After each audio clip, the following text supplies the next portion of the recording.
Last week, a carbon monoxide detector helped to save the lives of residents in an Agawam condo complex.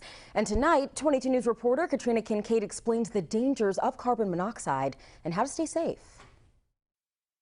Carbon monoxide incidents are a year-round issue, but more incidents happen in the winter because people are using more heating devices. Every year there's a number of people that are killed within the state and also nationwide from carbon monoxide exposure.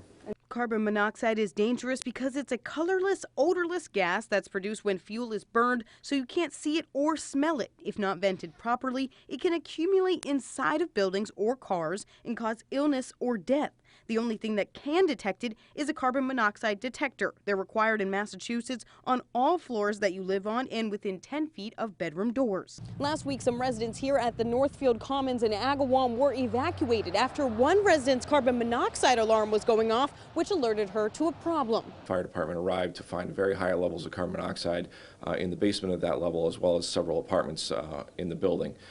So if not for the presence of the carbon monoxide detector, those people would have been exposed to potentially fatal levels of carbon monoxide as they were sleeping. Carbon monoxide detectors should be checked twice a year and replaced every 10 years. CO gas can come from furnaces, hot water heaters, gas stoves, gas and charcoal grills, running vehicles, and generators. If your carbon monoxide detector is going off, call 911 immediately. Working for you in Agawam, Katrina Kincaid, 22 News.